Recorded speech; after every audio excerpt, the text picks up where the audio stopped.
Well, hello and welcome, Amanda Bigbee. Thank you so much for having me. I'm glad to be here. It is so awesome to have you on the Sound Off. We've talked about this, I don't know, for like over a year. So I'm just like really glad that we made it happen. I thank you for taking time out of your busy schedule. We're already into the start of another busy school year as we record Yeah, this. So well I'm underway. yeah, exactly. So I told you we were going to haze you a little bit. This is your first time on the Sound Off. We always start with your superpower. It's always funny to me to hear how people, because we do warn people. It's like it's only fair, Yeah. but it's funny how people come to the decision. So I love to hear not only what your superpower is, but like who you had to interview to Yeah. to make a decision. I texted a handful of friends See? and said, I can't recite the ABCs backwards, so you got to help me. Like, what is my superpower?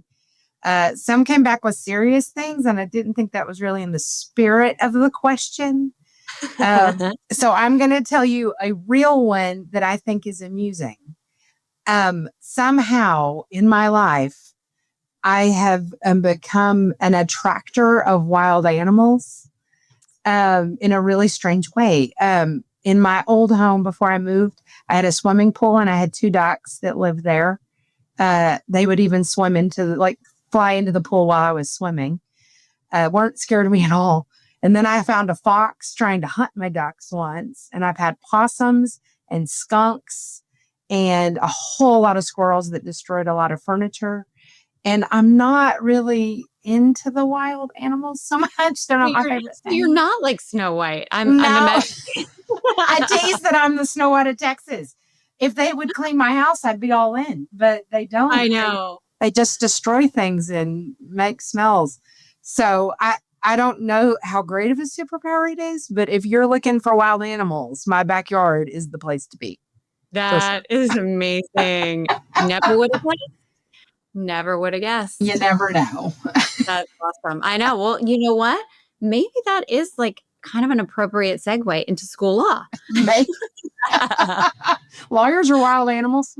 Oh yeah, and the things that you do to support a safe learning environment. There's some pretty wild stories you got there, girl. There's some wild stories for sure. I'm telling you. So I confess, I know how important school law is important to school safety. It is literally part of our comprehensive framework. We talk about school law and policy, and how those are foundational pieces of everything that we do. And yet, maybe it's not the most exciting topic for many of our practitioners, right? Many of our school safety folks, like we know it's there.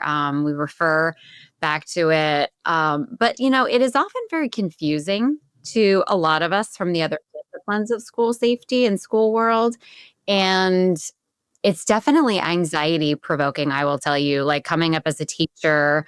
I mean, the fear of God was put into us about this and that and the other, and you could get sued or this and when I spend time with you, I actually always walk away feeling like, no, that makes sense. It's so much more practical.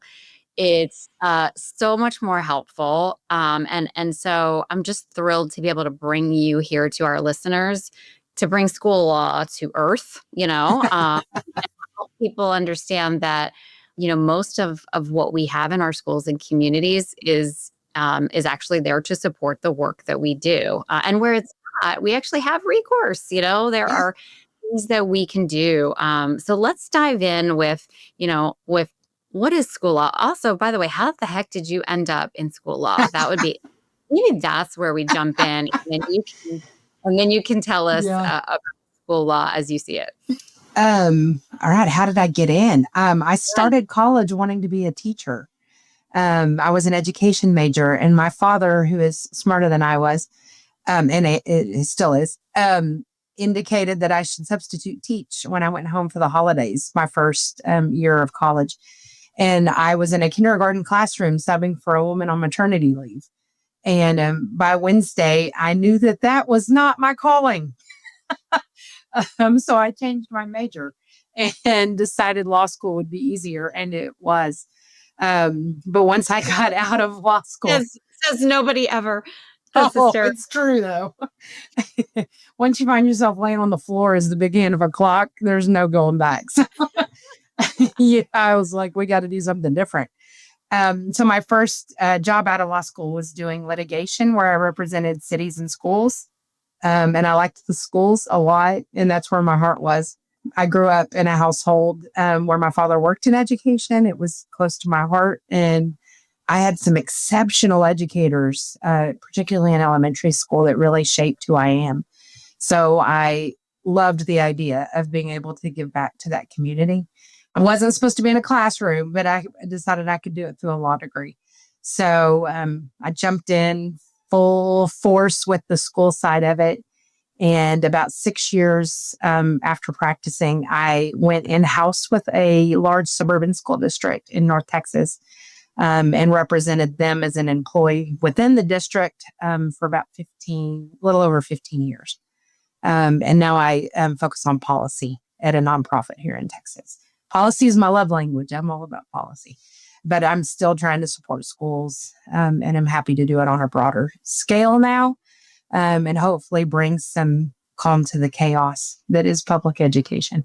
Well, I'm so glad you got here, however, circuitously, because you really do all those things. Like I said, just in conversation with you, you just have a way of bringing it down. Maybe it's just because you grew up with educators. I don't know, but you have a way of translating some pretty complicated language and policy for folks to just make it usable. I hope so. If it's not useful, it's not worth having. So Mhm. we've got to get to a place where we understand it and can put it into play. So let's talk about what it is. Yeah. What is school law? Other than scary for the rest of us. All law is scary for most people. Yeah. School law is a little less scary, but it's also strangely broad. School law is any law, be it federal or state or even local, that impacts a public school system. So it's wide ranging. It can be everything from special education laws at the federal level to discipline rules on a state level. So school law can cover a lot of territory. There's subsections within school law. So when I think of school law, I'm thinking pre-K through 12 public education. But there's also charter schools that sometimes have different rules and different laws. And then private schools that have an entirely different set of laws most of the time. And then there's also higher ed law, but that's a different beast altogether.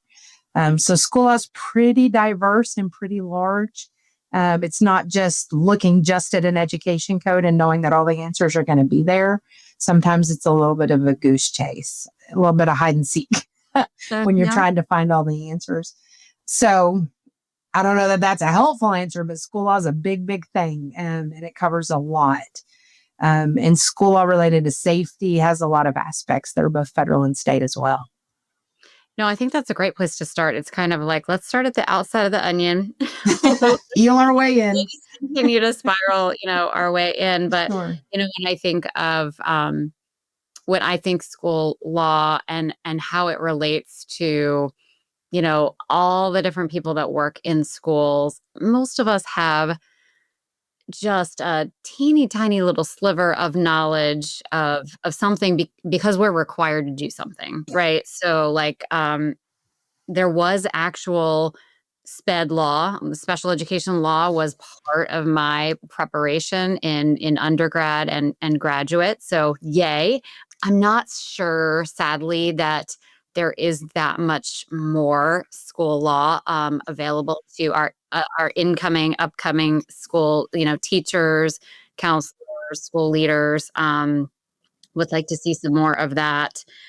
But the other area I think most educators are aware of school law is in like abuse and neglect requirement, our compliance type trainings and things like that. In every other aspect, I would say it's pretty muddy and messy for folks. They don't necessarily understand. For example, we run into a lot of confusion around the role of a school administrator and the role of the SRO, and how in the middle of a safety situation, Yeah, those are very different roles, and there are very different things that are allowable under the law for an SRO to be doing, and an administrator. So all the more reason for these folks to be working, hand in hand. I think we also run into a lot of confusion around our school-based mental health providers and supporters, like school counselors, social workers, and psychs, and the ability to share information. So I know those are a couple places that are going to be really important to our listeners today to kind of dig into. And of course, we all understand that law is going to be a little nuanced state by state. So if you can speak a little bit to that broadly and just maybe help us, we'll just start winding our way in, get a little bit tighter. yeah. To that point, I will say one more thing you need to always keep in mind, particularly with those licensed individuals like the counselors and psychiatrists, is that they also have licensing boards. And while that's not necessarily what we think of as law, it certainly is law for them. Yeah. So occasionally there is a little bit of a push and pull or friction between what a school may feel like they need to do and what one of these licensed individuals believe they can do under their license. So that's always a place where we're always trying to hit that balance and figure out exactly what's allowable and what's just best practice and how far can we go down that road.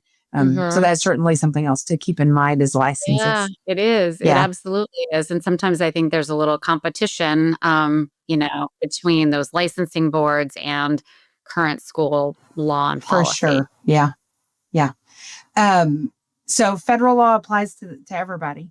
It Mhm. applies to all of us. Um, Federal law doesn't have a whole lot of really specific safety type of rules because the Department of Ed gives most school laws to the state. So most of the nitty gritty things related to discipline, expectations on bullying, harassment, things like that are usually in your state laws, and those are going to vary from state to state. We do have broad protections for things like discrimination and harassment in federal law. So we know we can't treat people differently. And I think that's part of safety as well, particularly for some populations. And there are obviously protections for things like special ed, as we've talked about, and Disabilities Act and things like that. But most of the time when we're talking school law, I think we're probably digging in pretty hard on state laws and Uh-huh. what the state legislators have put in place relating to things like bullying, harassment. Guns gets tricky because Is. there's a federal gun-free school zone act, and then most states also have rules relating to guns on campus as well. So you usually have to read those together and then try to piece it as best you can as to what's allowable and what's not. So how do folks navigate all this? Like how does an ordinary school administrator who has to do extraordinary things, Yeah, and just about every other person who's working in a school community wearing 2 and 3 and 4 hats, and like I said, unfortunately a lot of the preparation and the degrees and the licenses that we earn, they don't necessarily fully prepare us for some of these situations that we find ourselves in our schools and communities. So how do you see our school communities supporting good solid getting practices? all this in. Yeah. One of the difficulties with law generally in schools specifically is that things are constantly changing.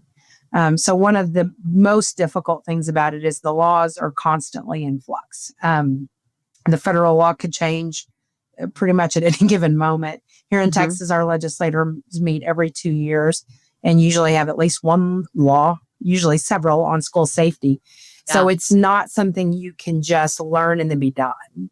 It's evolving, so you have to stay up with it, and that's difficult. Maybe that's what's so challenging. I think, like, once you think the rules of the game, Yeah. right? Like, it's something will happen, and it may or may not through the phone chain, make it make it down correctly to those of us who need to know it and use it. Yeah, even for lawyers, the moment you think you know is the moment you're losing. I verify every time there's any sort of question. I go look it up. I check to make sure it hasn't changed. Even if you know, you need to make sure you know. And there are nuances in court cases that interpret things differently. So it's not one of those things you can learn and be done. You have to just stay up with it. And when you're talking about a school administrator or a teacher that is already just packed to the gills and cannot put more on their plate, asking them to keep up with that evolving set of rules is practically impossible. So the best advice I can have is have a good lawyer. Make sure you have a lawyer you're comfortable talking to and asking questions of. That can get expensive, though, so I understand that challenge. Most public schools, as far as I know, every state has some sort of organization that helps with model policy writing. And most schools have some sort of policy manual that is publicly available. The best, usually practical way to go about this work is to start there. Those policy manuals will tell you at least the bare bones, what's expected, and that evolves with the legislature and the rule changes. And that's a good way to get a consolidated in one place view of what the law is and what is the expectation for your school district. That's my best advice, is to start with your school manual, and then you can start researching out from there. Here in Texas, we have a pretty robust policy making system that most of the schools in the state utilize. And it is certainly a best place to start when I'm talking to Texas educators about how to keep up with things, what to look for. I also think it's important to make sure educators know that they shouldn't feel a pressure to know every single thing. Thank you. There's a book. Say that again. There are so many laws. And some of them, I mean, all laws are important, and I don't want to make light of some of them, but it is way more critical that you know the laws that are the life and death, absolutely critical law. Those are the ones you just need to know inside and out. You need to know what the expectations are if someone brings what we call a location prohibited knife to school. You don't necessarily need to know what the punishment is for that, or what all the details are about appealing an alternative school placement decision, but you do need to know what's expected of you in that circumstance. So really boiling it down to understanding your role in the system and your role in keeping people safe and what's expected of you in any given situation is a way to bring it down to a level that's a little more manageable. Because talking about an educator's expectations is easier than saying, explain the law related to gun-free school zones. Because that's a hairy mess that takes several law degrees. I just need to know how it pertains to me. And if I see a gun, what do I do? That's what we need. And that's the same thing we need to be teaching our kids too, is what to do when, kind of real life, practical, scenario-based training rather than memorize this statute and where to find it in the Code of Federal Regulations, because that's not really going to help anybody. So let's sort of like take not to get religious or anything, all about separation of religion and state, but like a sort of like, what would be the 10 commandments, if you will? Like if there were like 10, key things that you'd want all school staff to just, like you mentioned, knives, like prohibited items, like let's kind of go down and tease out some of those like top 10. Not the 10 commandments. How about just your top 10? We'll call them commandments. That's fine. Yeah. This one isn't so much legal, but I think it solves a lot of legal problems. If you see something, say something. Yeah. If your gut tells you that something's off, tell somebody. Tell your assistant principal or your principal, or go further than that if you need to and talk to their supervisors. But if you see something sketchy in a teacher would, we've talked about a teacher has the door closed with a student and it just seems a little wrong, or anything like that. Or you hear a rumor that a kid has a gun. This goes for students and for educators. If you see something, say something. No amount of, oh, I didn't think he was serious, is going to make you feel better if it was serious.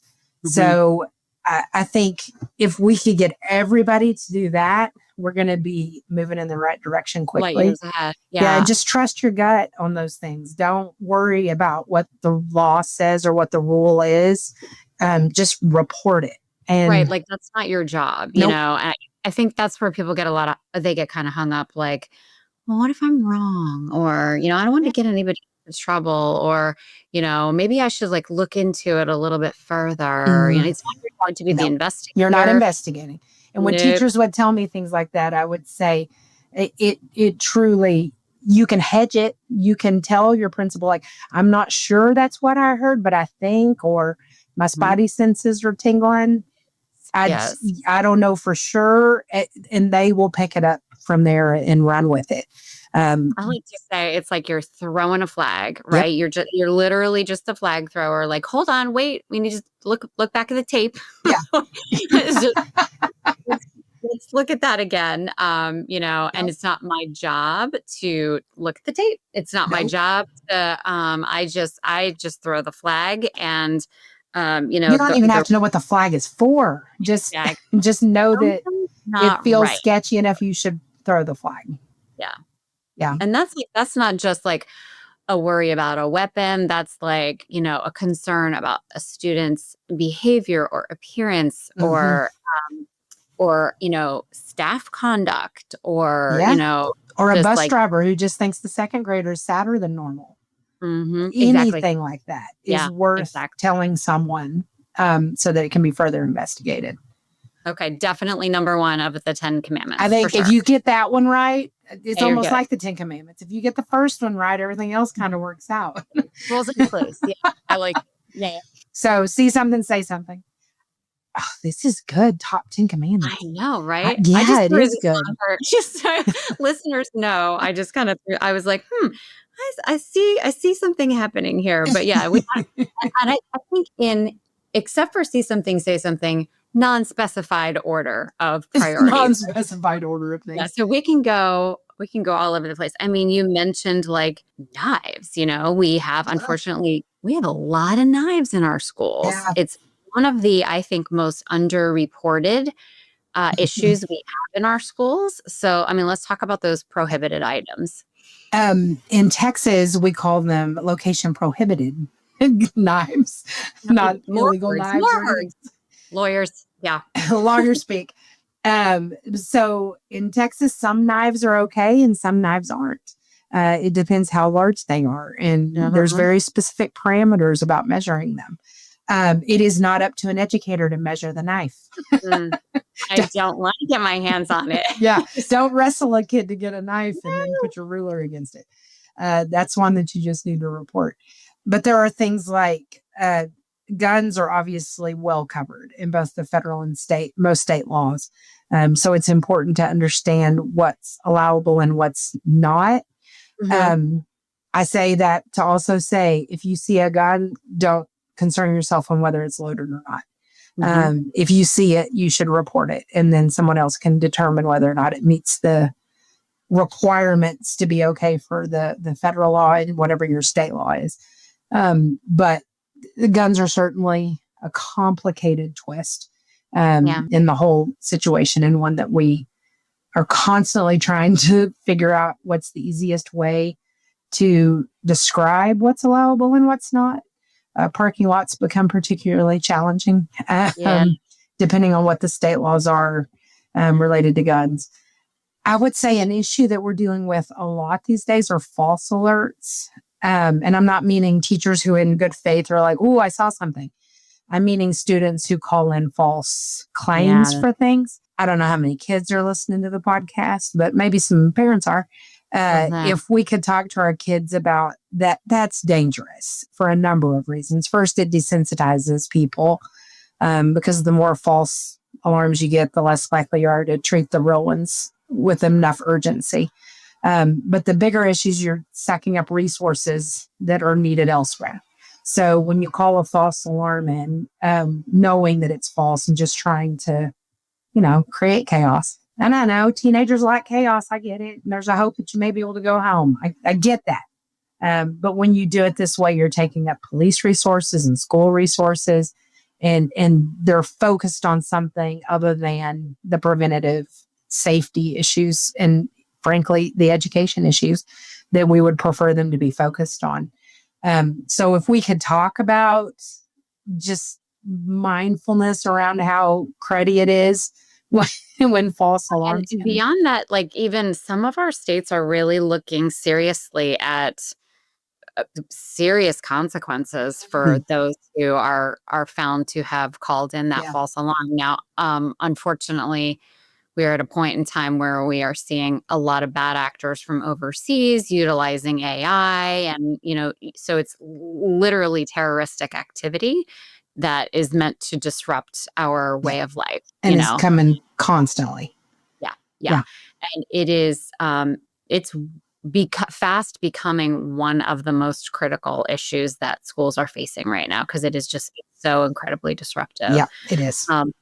But unfortunately, we do still have, our very own students, calling in some of these threats, thinking it's like a prank, that kind of a thing. And unfortunately, they could find themselves in some serious hot water, for phoning. Depending on age, like felony level hot water. Yeah. It can get bad quick. We often think about school law as just pertaining to what happens in the building.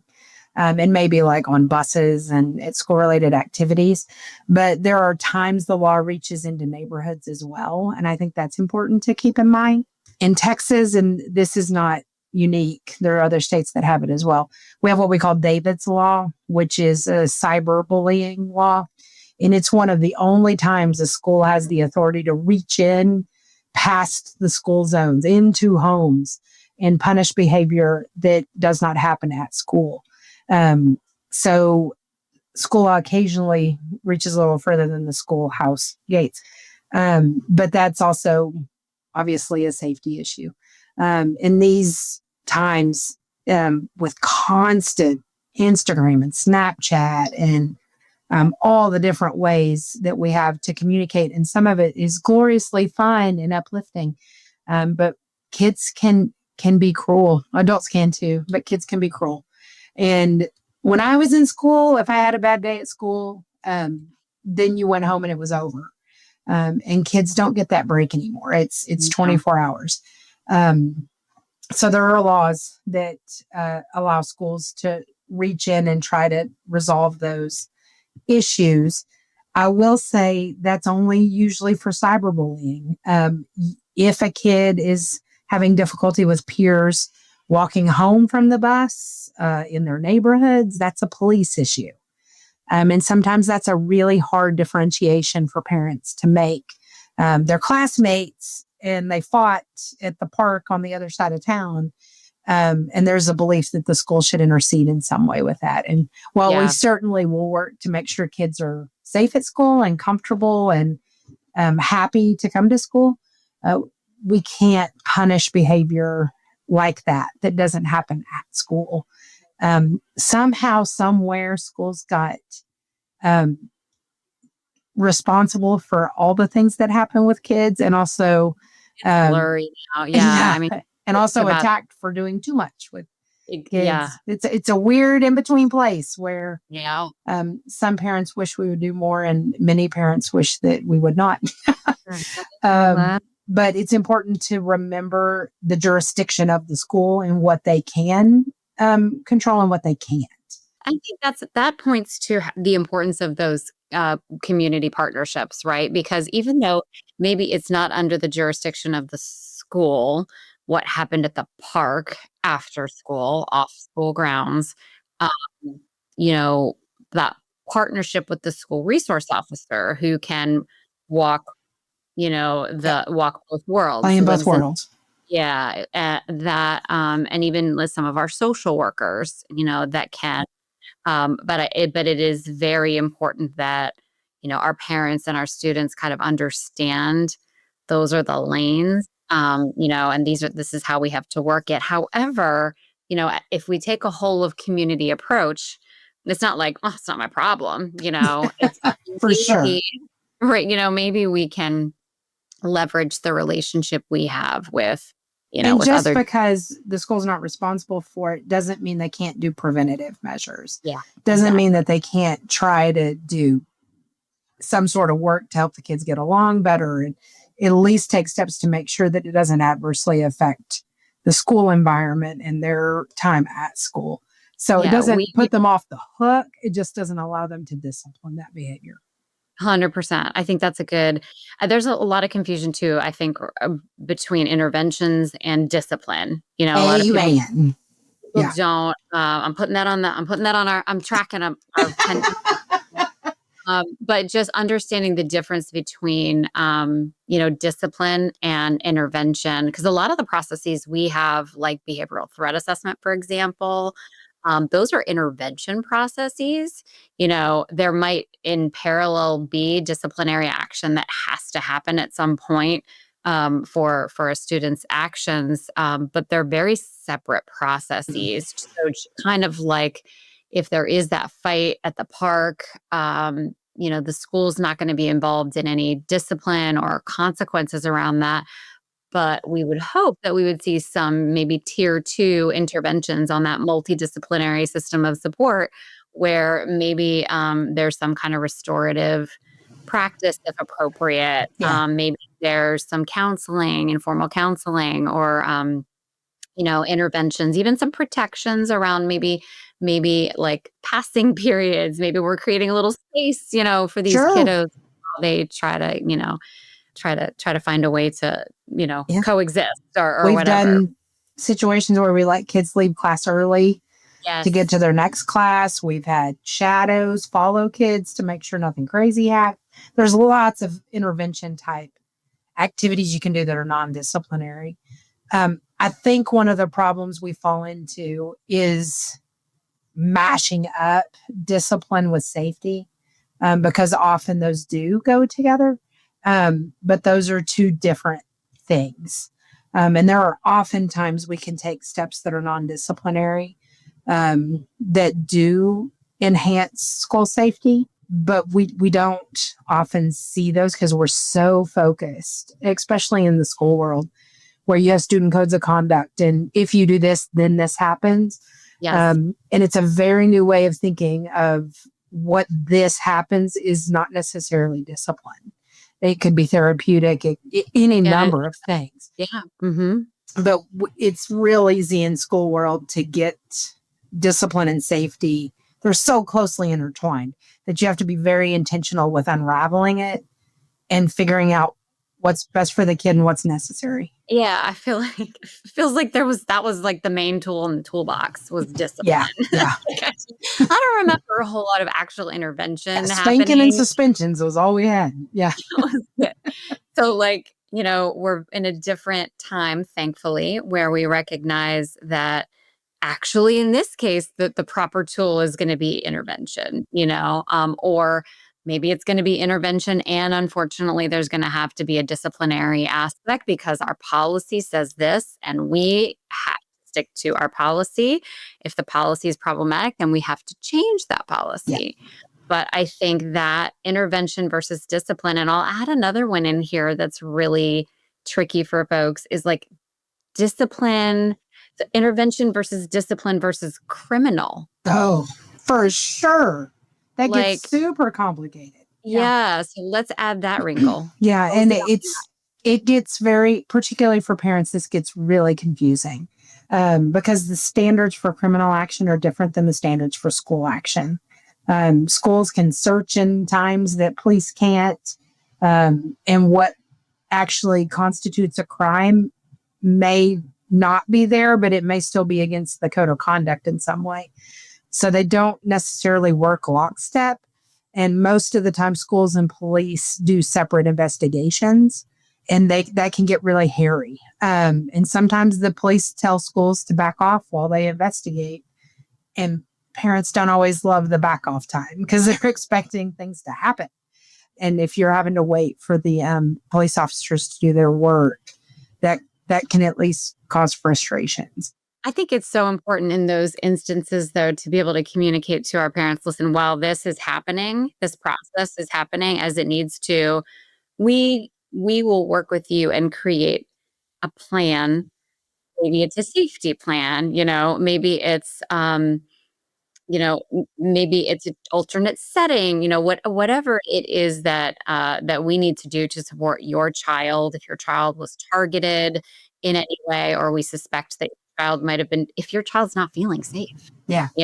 we'll wrap some interventions around, and possibly for a student who there is some concern that they have been, the perpetrator of a Sure. crime, or have violated our school policy or something like that, that we have things we can do. Like you were just rattling off a bunch of, very appropriate interventions that I think really help our parents and our students feel like, okay, they're not just ignoring me. Yeah, they hear me. Yeah. Yeah, exactly. And we do have our eyes on this, and we are going to be proactive about Yeah. this. When I trained principals, we would call them supportive measures, and Yeah. make sure you get them in writing. I would say, let's make sure it's clear for everybody. And that way we can talk to the teachers the child has. And my first question was generally, what supportive measures do we have in place? And have we talked to the parent about what they think would be appropriate? And that's a good time to talk about, does your child need access to the counselor? And if your child won't advocate for when they need to go to the counselor, do we need to have some prescribed times where we know they check in? Do we need to change classroom assignments? Sometimes that's necessary. There's lots of different options, and every school is different, and what you can give or offer is different.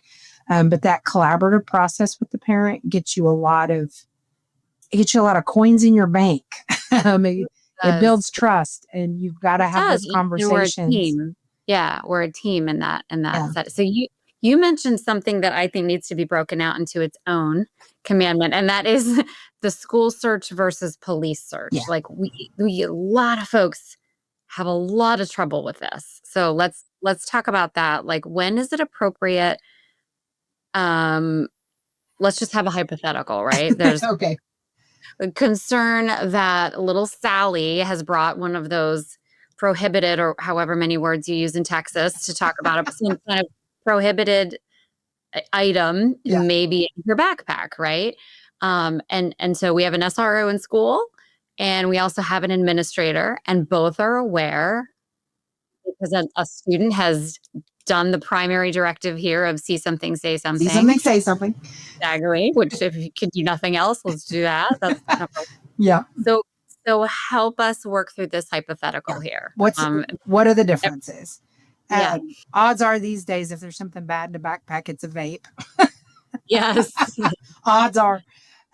So that actually changes the scenario significantly. It so does. That might be easier, because it's like, yeah, there's a lot there. But go ahead. A lot going on there. Well, it's first important to note that public schools have different rules than private schools for this. Yeah. Because as a governmental entity, the Fourth Amendment applies to some extent to the school system. So this is all on a search and seizure constitutional level issue. So the Constitution indicates when the police show up, if they want to search your home, they have to have probable cause and probably a warrant. So they're always looking at a probable cause standard, which is pretty high. Would you be able to get a warrant from a judge indicating that you had really good reason to go into that backpack, or whatever the case may be? There was a court decision years and years ago. It's kind of a like quintessential school law opinion that says schools still have the Fourth Amendment in play, but their requirements are less stringent than the police requirements. So police have to have probable cause. Schools just have to have reasonable suspicion. And that is a lesser standard. So it is very possible you will be in a situation in the moment, and a police officer will say, I don't have enough to go search. And your would not necessarily, if Sally's friend said, I think she might maybe have A knife in her backpack. in her Yeah. backpack, Yeah. right? Like, so that's probably not going to rise to probable It, cause it may here. not be there, but that is definitely enough reasonable suspension for a principal to be like, we're going to get Sally. Yes. Mm-hmm. Get Sally, bring her backpack down with her, and we're going to search the backpack. Searches have to be reasonable at their, what we call it, their inception and throughout. So you have to be able to articulate, I have a reason to believe that the bad thing is in this one place, and then search it. And then you can't just keep going forever. if you've heard it's in the backpack, that's where you need to search. I did a lot of search and seizure training, and we always ended with, if clothes have to come off, it's for the police. It's not for an educator. So let's not strip search. No, we don't need that. But there is certainly a reasonable suspicion line that is less than the police have. I had I a like to principal. help people think of it, and correct me if I'm wrong, because I'm an elementary educator here. But the idea that kind of made sense to me was, when you are an educator, you're pseudo taking on the role of parent, and You there's a are. Yeah. fancy Latin term for that, In and loco parentis. yeah. And then, but the police, it's got to be a much, much higher standard for, searching that backpack. So like if I heard that my child might have something prohibited in my home, yeah, I'm just gonna go grab. I'm going to go look. Yeah. Go, Yeah. yeah. Because their friend told me or whatever. Yeah. That's enough for me, And teachers and parents aren't sending their kids to jail. Right. That's why there's a different standard. Like 100%. the worst we're going to do is expel you. Yeah. And you could go to jail with the cops. So they've got a higher standard for a good reason. And they should. Yeah. And they should. They should. Yeah. So when you hear folks talk about reasonable suspicion and probable cause, reasonable suspicion is most of us in the school community, and probable cause is any law enforcement officer. They're going to need a much, much higher standard for doing that kind of a search. But can we talk for just a second, since we're talking about searches, if there is something that's potentially dangerous in the backpack, and you've done search and seizure, trainings with staff, what are some safety things to think about there? Because I think a lot of unfortunately, there's not a lot of search training for our administrators, and we see a lot of really very negative consequences because of that. Yeah, I agree. And it can get bad quickly. Yeah. Yeah, very, very unsafe for the educator or anyone around, or, if there's not enough action taken. I think about Oxford when we have this conversation, at Oxford High School in Michigan, again, pointing to that, just a lack of training that was available. And man, I'll tell you, teachers feel like they get trained all the time. I know we do. And this is one of those things that when a teacher sees something, they just need to report up, but your campus administrators really do need to know. Yeah. What do you do when? If it's a dangerous item, like a gun or, God forbid, some sort of bomb or something. I mean, those things happen. If that happens, the most important thing is to immediately notify the police. Because this is a time where it does overlap. And once you've found something, there is probable cause to do what they need to do. Yeah. So you immediately bring the police in and allow them to do the safety things that they're trained to do and they should be doing for your community. So that's first rattle out of the box. Never leave a student alone with a dangerous item. If it's in a backpack or something, don't step out to get help and leave the backpack and gun with the kid. Don't do that. It's generally a good idea not to leave a kid in those circumstances alone at all, for various reasons.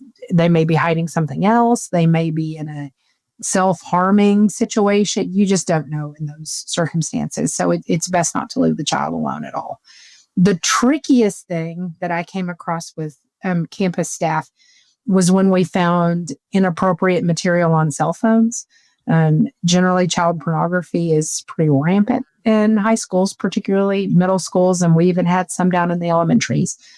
when you find inappropriate, meaning illegal photos of children, it is very important that you not copy them in any way. Don't take a picture of the picture. Don't save it. Don't email it to yourself. Do not create a copy of whatever that is. If you see something like that, my best advice, and this is what I used to train on, shut the device down, whatever it is, probably a phone, could be an iPad. Lock it in a drawer in your desk or a cabinet of some sort and call the police. You are going to, particularly campus administrators, are going to feel the urge to create evidence that they can use in a discipline situation later. Child pornography is not one of the times that you can have evidence like that. So it's important to remind campus administrators of where that line is. And you also don't have to look through everything. Once you've seen it, stop and put it down and call the police. I think a lot of people I think you're right. I think the sort of knee jerk is just like, I got to collect evidence or the police are going to take like, it. So I need a picture of it. Yeah, no. Don't do that. But also I think people don't necessarily realize how they will be impacted by viewing child sexual abuse material. It's traumatic. It is traumatic.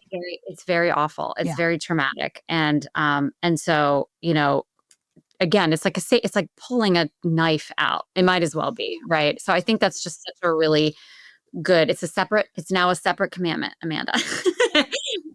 Everything out.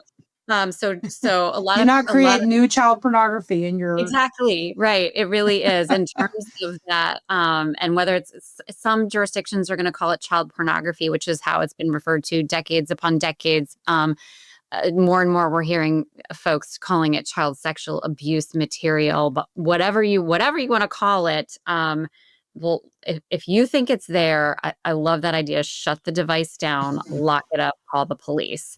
And I think that kind of that making that analogy between something like a firearm or a knife or something, let's go back to that for a second. So if we have reason to think that there is something like that in the backpack, at that point, we're not letting the kid be alone with the backpack. We're not letting the kid be alone, period. Good. And calling law enforcement at that point. Yeah, you would. And then law enforcement, we will figure out between the two sort of sides who needs to search that item. Correct? If you've already found the gun in the backpack, you really have pretty much everything you need to do your school side of the stuff. You have it. And that's enough. So what you need to do at that point is call the police and allow them to do their work. And then it's really important, particularly for upper level administrators, to have good relationships with their police departments, so that you've got a good working relationship and you can have conversations about, while you're doing whatever you're doing, are we good to go forward with this hearing or make these decisions regarding suspension or whatever the case may be, because they may have some really explicit rules and directives for you in that. So that working relationship is really important. But that's certainly one of the times you would get the police involved quickly. Another thing that is important, like if there is suspicion that there might be something like a firearm or a weapon of some kind in a locker or a backpack, so that's not something we're going to involve that student in. So we're not going to, for example, ask the student to open their locker for us or open that backpack for us. And I think that a lot of administrators without training are kind of going in that way. Yeah. And that's very, very, very unsafe for everyone. For everybody. Yeah. If you believe there's something dangerous in a backpack, you shouldn't allow the child to put their hand in it. Absolutely. Yeah. So, but in school, sort of in that role, as pseudo parent, we can confiscate that backpack. Mm-hmm. We can prohibit them going to their locker. That is okay for us to do. Yeah, for sure. And this is a nuance piece, but there is a difference between a locker and a backpack. Backpacks are the child's possession property. So purses and backpacks, they have some level of privacy interest in. Lockers belong to the school. We can search them at any time. So just so you know, you don't even have to have reasonable suspicion on a locker. Most of the time you do. You're too busy to go just searching lockers. But that is one reason things like drug dogs are often walking on hallways, and it's to Yes. alert on lockers. Mm-hmm. But we don't let the drug dogs necessarily sniff the children. That's a little privacy layer we don't get into. Okay, so those are all really, really helpful because I feel like sticking points that we run into, and it's a really good sort of delineation between the personal property and school property. Chromebooks as well. A lot of those Chromebooks are school property, so that makes it just a little bit like more direct. You don't have any privacy interest in a school device, a school email account, things like that. Kids often are like, but that's mine. Well, it's not. It's publicisd.orgs. and they can search it anytime they want to. And the same goes for staff. We're not really talking as much about them, but they don't have a privacy interest in those things either. And I always tell the staff, those drug dogs will alert on your car just as fast as they will a kid. That's exactly where I wanted to go next, though, Amanda, is staff. I think let's talk a bit. There's quite a few I think that we could go. For sure. We could have a separate podcast on the top 10 for staff. Staff issues. Yeah. Exactly. But it's important stuff. It's important. Those are a little more clear cut. We have more control over the staff than we do the kids. Truly. And yet the point that you brought up about staff utilizing laptops, school computers, a lot of staff members are using school property to, shop for this or,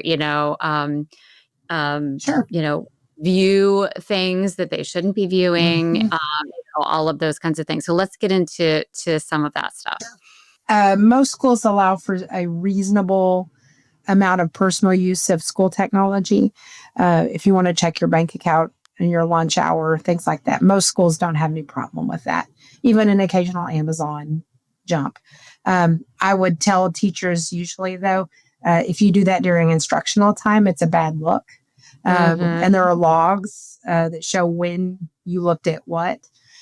So if you're, browsing Amazon Prime Days while you're supposed to be teaching, that's not against the law, but it's certainly against school rules, and it's not a good look. If things get more serious, there certainly is similar disciplinary rules related to what are you accessing. If you're accessing prohibited sites, hopefully your filters block some of that. But it happens.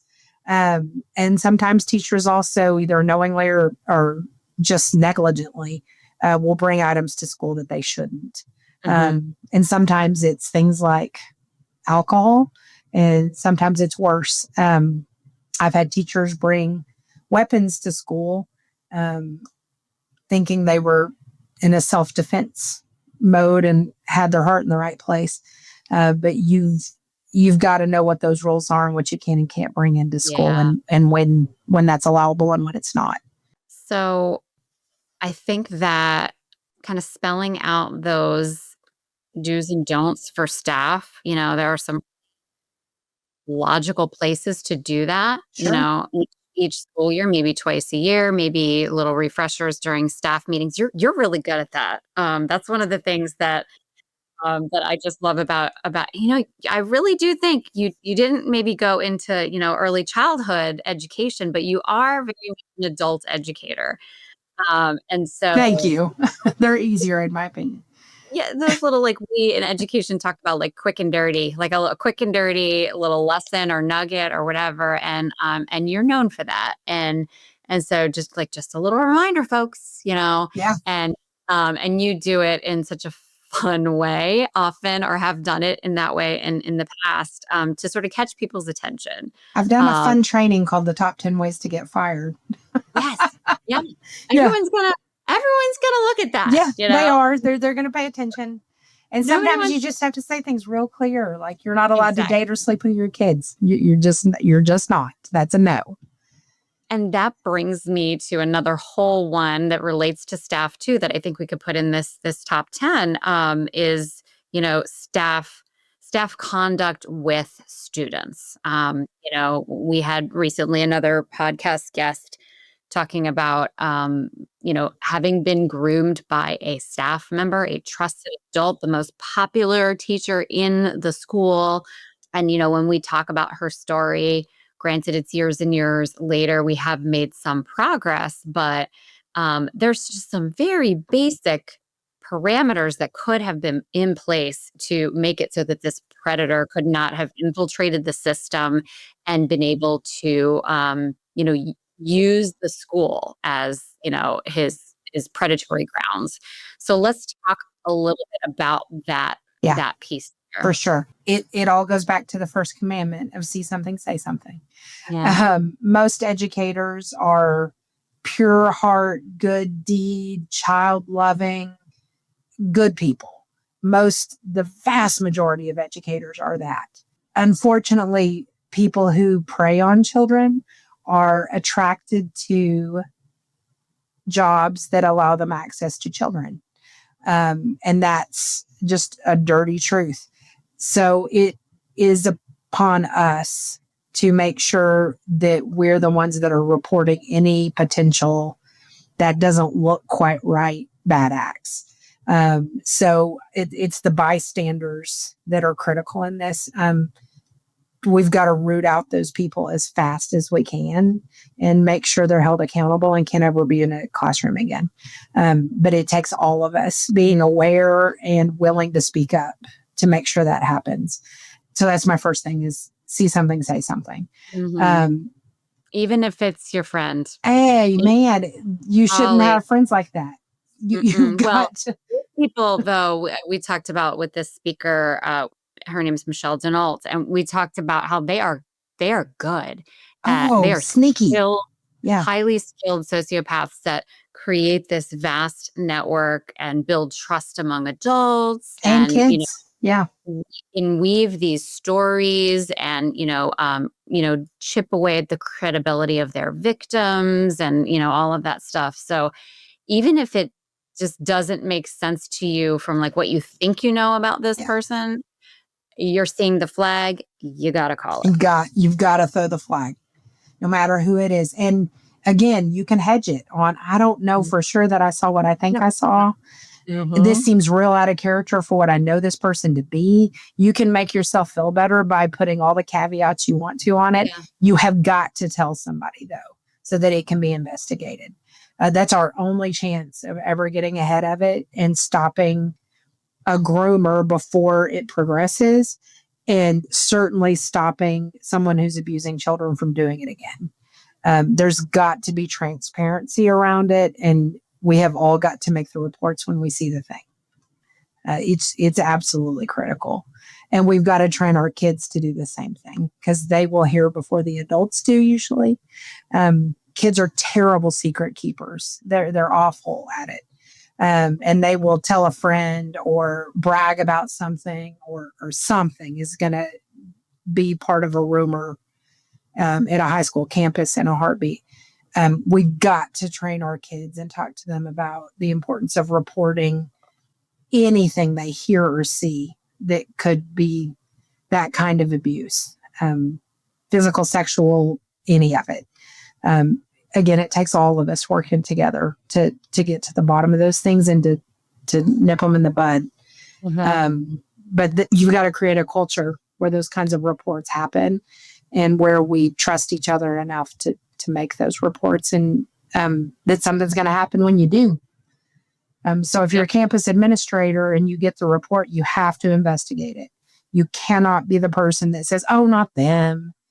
Coach so-and-so would never. You cannot be that person. Every single allegation is serious and you have to investigate them. And justice has to be blind. Yep. It's the Every only way time. we're going to. Yeah. We're just, this is the rule. This is the policy. This is how it goes. That's one of those areas that you have to have clear lines and everyone has to know their responsibility. Exactly. Yeah. Exactly. this kind of brings us to, I think, literally number 10 at this point. We got there. We got there. So this involves staff and is really, I think, one of the trickiest and most nuanced areas that we struggle with in school safety right now, and that is information sharing. So as we work to have this whole of community approach and not let any little detail slip through the cracks, Yeah. and as we really try to collect and in order to connect the dots, it is always tripping our school folks up and our school resource officers and law enforcement what and how we share information. And I know that it could literally be its own podcast, so maybe you can but just kind of at the high level, some ways to think about when and how we appropriately, safely, in a protected fashion share information for the safety of a student or staff member or the school community. Sure. This does get tricky in some part because there's both federal and state laws that impact it. So you've got FERPA, the Family Educational Rights and Privacy Act, and it protects student information from disclosure to third parties with very limited exceptions. One of the exceptions, though, is a safety exception. So if there's an immediate risk, you always can tell the police. You can contact the police and give them the information they need to find the kid or make sure whatever calamity is anticipated stops. That's a pretty immediate need. It's not just that we think this may have happened in the past. It's somebody's in danger is that exception. So that can get tricky and it can make law enforcement frustrated. Yeah. Yeah. And there's a lot of friction between school lawyers and law enforcement about information sharing because law enforcement feels like they can do a better job if they have all the information. And I certainly understand that. But the laws require a little more delicacy.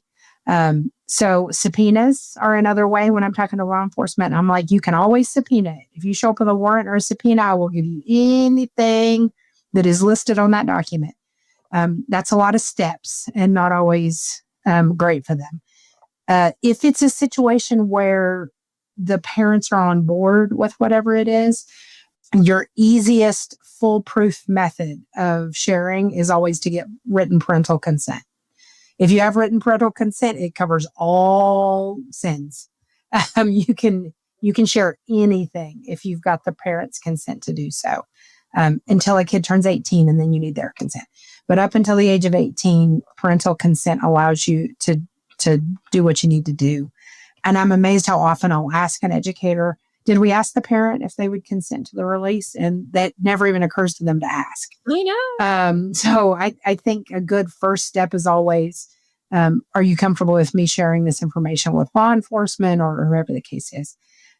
If it's a situation where there's a victim and a bad guy, for lack of a better word, you have to have the permission of whoever's educational record it is. So it wouldn't be enough to get the victim's parents' consent if it's a disciplinary record. So you would have to make sure you've got the kid who's in trouble's consent in that circumstance. So your best bets are emergency if you need it. That doesn't happen as often as law enforcement would like. Always a subpoena or a warrant for any law enforcement that's listening. That helps us a lot in the school world to be able to do what we need to do and help you as fast as we can. Also, a good reason to have a good working relationship with your police departments. That they can, the warrant movement's a lot easier if you've got a good relationship with them. And then consent is obviously one that requires less hoops, but not all parents are willing to do that, obviously. Yeah. It is a difficult area, though, because we're in our best place, good intentions, trying to protect people. And that's one of the times you feel like the law may be getting in your way. And that's frustrating. 100%. Yeah, that's frustrating. A lot of our schools and districts, there's, now legislation in place that a school resource officer has to be on, say, the behavioral threat assessment team. Yeah. And so that has been a helpful way to create school policy that brings law enforcement into the conversation so that perhaps when we hit that threshold, they're there to take the baton, and to step in as needed. Um, Yeah. Are you getting a As connectivity a message? school side person, occasionally I have found it helpful when talking to the police just to remind them that if it does turn into a criminal issue, admissibility is going to be easier for them if they've gotten a warrant or a subpoena for the materials. So just practically, sometimes I have found that to be helpful. Just to talk to them about the criminal case that may come later. And you don't want to end up having an admissible evidence that they got in a way that they shouldn't have. 100%. That's mostly for the secretaries who are sneaking papers. Yes.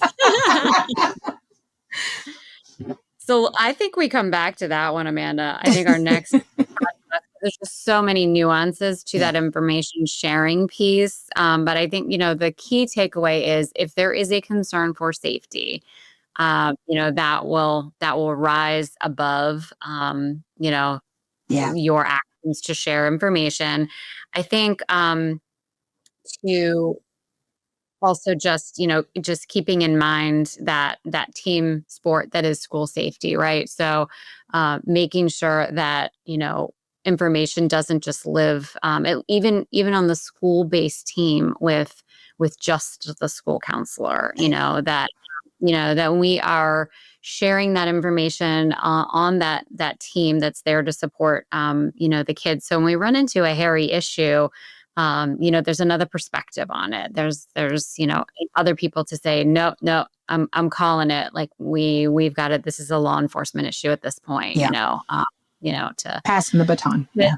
Yeah, two heads are better than one. Three, even better. Four, even better. Five. We want a nice working group there. So we went through. Okay, the first, if you or we're trying to keep track. The most important is do something, say something. Amen. We talked also about, knowing the rules about prohibited items in school, whatever they're called, what's allowed to be there and what's not. Everybody needs to know that. And then if we stumble upon one or, there's concern about one, then we move to, to the next. And we talk about, potentially information sharing and intervention versus discipline versus criminal. We talked about knowing the rules for staff on property, yours and mine. Like the school's property and your own property.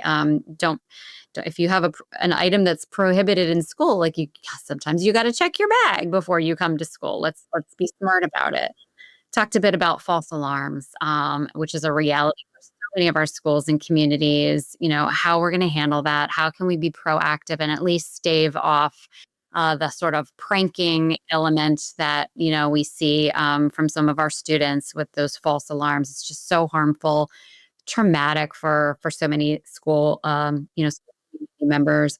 Talked about social media, again, yours and mine. What how we're all interacting together on social media. Some of our school communities have cyber experts now, and IT has become part of this, and certainly what are our expectations of students and what are the rules in place there.